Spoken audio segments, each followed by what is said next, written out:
ಮನೆಯಲ್ಲಿರುವಂತಹ plastic ಹಾಳೆಯಿಂದ ಈ ಬೂಂದಿ ಲಾಡುವನ್ನು ತುಂಬಾ ಈಸಿಯಾಗಿ ಮಾಡ್ಕೊಳ್ಬೋದು. ನಾನು ತೋರಿಸಿದ ಅಳತೆಯಲ್ಲಿ ಮಾಡಿಕೊಂಡ್ರೆ ನೀವು ಮನೆಯಲ್ಲಿ ಪರ್ಫೆಕ್ಟ್ ಆದಂತಹ ಬೂಂದಿ ಲಾಡುವನ್ನು ಮಾಡ್ಕೊಳ್ಬೋದು. ಹಾಯ್ ನಮಸ್ಕಾರ ಎಲ್ಲರಿಗೂ, ವೆಲ್ಕಮ್ ಟು ಮೈ ಚಾನಲನ್ನು ಯಾರು ಹೊಸದಾಗಿ ನೋಡ್ತಾ ಇದ್ದೀರಾ ಪ್ಲೀಸ್ ನನ್ನ ಚಾನಲನ್ನು ಸಬ್ಸ್ಕ್ರೈಬ್ ಮಾಡ್ಕೊಳ್ಳಿ, ಬೆಲ್ ಐಕನನ್ನು ಪ್ರೆಸ್ ಮಾಡ್ಕೊಳ್ಳಿ. ನಾನು ಹಾಕಿದ ವಿಡಿಯೋಸ್ ನೋಟಿಫಿಕೇಶನ್ ನಿಮಗೆ ಸಿಗುತ್ತೆ. ಈ ಬೂಂದಿ ಲಾಡು ಮಾಡೋದಕ್ಕೆ ನಾನು ಹಿಟ್ಟನ್ನು ಜರಡಿ ಹಿಡ್ಕೊಳ್ಬೇಕು. 1 ಕಪ್ಪಷ್ಟು ಕಡಲೆ ಹಿಟ್ಟನ್ನು ತೊಗೊಂಡಿದ್ದೀನಿ. ಈ ಥರ ಸ್ಟ್ರೇನ್ ಮಾಡ್ಕೊಂಡ್ಬಿಟ್ಟು ಈಗ ಇದಕ್ಕೆ 1 ಕಪ್ ಕಡಲೆ ಹಿಟ್ಟಿಗೆ ಅರ್ಧ ಕಪ್ಪಷ್ಟು ನೀರನ್ನು ಸೇರಿಸ್ಕೊಂಡ್ಬಿಟ್ಟು ಮಿಕ್ಸ್ ಮಾಡ್ಕೊಳ್ಳಿ ಮೊದಲು. ಈಗ ನಾನು ಇನ್ನೊಂದು ಸ್ವಲ್ಪ ನೀರನ್ನು ಸೇರಿಸ್ಕೊತೀನಿ. ಇದಕ್ಕೆ 1-2 ಟೇಬಲ್ ಸ್ಪೂನಷ್ಟು ಮತ್ತೆ ನೀರನ್ನು ಸೇರಿಸ್ಕೊಂಡ್ಬಿಟ್ಟು ಮಿಕ್ಸ್ ಮಾಡ್ಕೊಂಡಿದ್ದೀನಿ. ನಾವು ಹಿಟ್ಟನ್ನು ಸ್ಪೂನ್ನಲ್ಲಿ ಹಿಡ್ಕೊಂಡು ನೋಡಿದಾಗ ಈ ಥರ ಹನಿ ಹನಿ ಬೀಳಬೇಕು, ಅಂದರೆ ಹಿಟ್ಟು ಪರ್ಫೆಕ್ಟ್ ಆಗಿದೆ ಅಂತ. ಹಿಟ್ಟಿಗೆ ಈಗ ನಾನು ಚಿಟಿಕೆಯಷ್ಟು ಆರೆಂಜ್ ಫುಡ್ ಕಲರನ್ನು ಹಾಕೋತಾ ಇದ್ದೀನಿ. ನಿಮಗೆ ಕಲರ್ ಡಾರ್ಕ್ ಬೇಕಂದರೆ ನೀವು ಇನ್ನೊಂದು ಸ್ವಲ್ಪ ಕಲರ್ನೂ ಹಾಕ್ಕೊಳ್ಬೋದು. ಹಾಕ್ಕೊಂಡ್ಬಿಟ್ಟು ಮಿಕ್ಸ್ ಮಾಡಿ ಇದನ್ನು ನಾವು ನೆನೆಯೋದಕ್ಕೆ ಬಿಡಬೇಕು. ನೆನೆಯೋ ತನಕ ನಾವೀಗ ಸಕ್ಕರೆ ಪಾಕನ ರೆಡಿ ಮಾಡ್ಕೊಳ್ಳೋಣ. ಈಗ ನಾನು ಸಕ್ಕರೆ ಪಾಕ ಮಾಡೋದಕ್ಕೆ ಒಂದು ಪ್ಯಾನ್ಗೆ 1 ಕಪ್ಗಿಂತ ಸ್ವಲ್ಪ ಕಡಿಮೆ ಇರುವಷ್ಟು ಸಕ್ಕರೆಯನ್ನು ಹಾಕ್ಕೊಂಡಿದ್ದೀನಿ. ಅರ್ಧ ಕಪ್ಪಷ್ಟು ನೀರನ್ನು ಹಾಕ್ಕೊಂಡ್ಬಿಟ್ಟು ಒಂದೆಳೆ ಪಾಕನ ರೆಡಿ ಮಾಡ್ಕೊಳ್ಬೇಕು. ಮಿಕ್ಸ್ ಮಾಡ್ಕೊಳ್ತಾ ಒಂದೆಳೆ ಪಾಕನ ರೆಡಿ ಮಾಡ್ಕೊಂಡಿದ್ದೀನಿ. ಗ್ಯಾಸ್ ಫ್ಲೇಮನ್ನು ಆಫ್ ಮಾಡ್ಕೊಂಡ್ಬಿಟ್ಟು 1 ಟೇಬಲ್ ಸ್ಪೂನಷ್ಟು ಇಲೈಚಿ ಪೌಡರ್ ಮತ್ತು ಚಿಟಿಕೆಯಷ್ಟು ಆರೆಂಜ್ ಫುಡ್ ಕಲರನ್ನು ಹಾಕ್ಕೊಂಡ್ಬಿಟ್ಟು ಮಿಕ್ಸ್ ಮಾಡ್ಕೊಂಡಿದ್ದೀನಿ. ಹಿಟ್ಟನ್ನು ಈ ಥರ ಸರಿಯಾಗಿ ಮಿಕ್ಸ್ ಮಾಡ್ಕೊಳ್ಳಿ.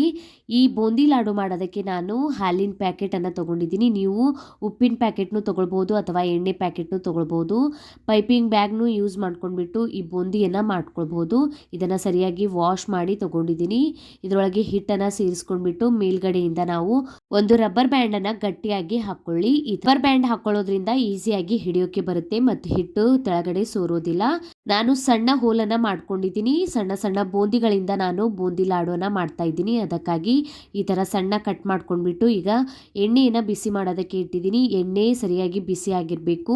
ಬಿಸಿ ಆಗಿದ್ಮೇಲೆ ಗ್ಯಾಸ್ ಫ್ಲೇಮನ್ನು ಮೀಡಿಯಮಲ್ಲಿ ಇಟ್ಕೊಂಡ್ಬಿಟ್ಟು ಬೂಂದಿಯನ್ನು ಈ ಥರ ನಡ್ಬರ್ಕ್ ಹಾಕ್ಕೊಳ್ಳಿ. ನಡ್ಬರ್ಕೆ ಟೆಂಪ್ರೇಚರ್ ಜಾಸ್ತಿ ಇರುತ್ತೆ. ಈ ಥರ ಹಾಕ್ಕೊಳ್ಳೋದ್ರಿಂದ ರೌಂಡ್ ಶೇಪ್ನಲ್ಲಿ ನಿಮ್ಮ ಬೂಂದಿ ರೆಡಿ ಆಗುತ್ತೆ. ಎಷ್ಟು ಸರಿಯಾಗಿ ಬರ್ತಾ ಇದೆ ನೋಡಿ, ಫ್ಲ್ಯಾಟ್ ಆಗೋದಿಲ್ಲ, ರೌಂಡ್ ಶೇಪ್ನಲ್ಲಿ ಬೂಂದಿ ರೆಡಿ ಆಗುತ್ತೆ. ಈಗ ನಾನು ಹಾಕ್ಕೊಂಡಿರುವಂಥ ಬೂಂದಿಯನ್ನು ಸರಿಯಾಗಿ ಫ್ರೈ ಮಾಡ್ಕೊತೀನಿ. ಸ್ವಲ್ಪ ಮಿಕ್ಸ್ ಮಾಡ್ಕೊಳ್ತಾ ಫ್ರೈ ಮಾಡ್ಕೊಳ್ಳಿ. ಬಬಲ್ಸ್ ಬರೋದು ಕಡಿಮೆ ಆಗಿದೆ ಅಂದರೆ ಈ ಬೂಂದಿ ಫ್ರೈ ಆಗಿದೆ ಅಂತ ತಿಳ್ಕೊಳ್ಬೇಕು. ಬಬಲ್ಸ್ ಬರೋದು ಕಡಿಮೆ ಆಗಿದ್ಮೇಲೆ ನೀವು ಬೇಕಾದರೆ ಗ್ಯಾಸ್ ಫ್ಲೇಮನ್ನು ಆಫ್ ಮಾಡ್ಕೊಂಡ್ಬಿಟ್ಟು ಈ ಬೂಂದಿಯನ್ನು ತೆಕ್ಕೊಳ್ಳಿ. ಮತ್ತೆ ಇನ್ನೊಂದ್ಸಲ ಹಾಕೊಳ್ಳುವಾಗ ಗ್ಯಾಸ್ ಫ್ಲೇಮನ್ನು ಆನ್ ಮಾಡಿ ಹಾಕ್ಕೊಳ್ಳಿ. ಈ ರೀತಿ ಹಾಕೊಳ್ಳೋದ್ರಿಂದ ಬೂಂದಿಗಳು ಸುಡೋದಿಲ್ಲ. ಅದಕ್ಕಾಗಿ ಇದೇ ರೀತಿ ಎಲ್ಲ ಬೂಂದಿಯನ್ನು ಫ್ರೈ ಮಾಡಿ ತೆಕ್ಕೊಂಡಿದ್ದೀನಿ. ನೋಡಿ ಎಷ್ಟು ಸರಿಯಾಗಿ ರೌಂಡ್ ಶೇಪ್ನಲ್ಲಿ ನಮ್ಮ ಬೂಂದಿ ರೆಡಿ ಆಗಿದೆ ಅಂತ. ಈಗ ಪಾಕ ಸ್ವಲ್ಪ ಗಟ್ಟಿಯಾಗಿಬಿಟ್ಟಿದೆ. ಈ ಪಾಕನ ಸ್ವಲ್ಪ ಬಿಸಿ ಮಾಡ್ಕೊಂಡ್ಬಿಟ್ಟು ನಾವು ರೆಡಿ ಮಾಡ್ಕೊಂಡಿರುವಂಥ ಬೂಂದಿಯನ್ನು ಇದರೊಳಗೆ ಸೇರಿಸ್ಕೊಳ್ಳಿ.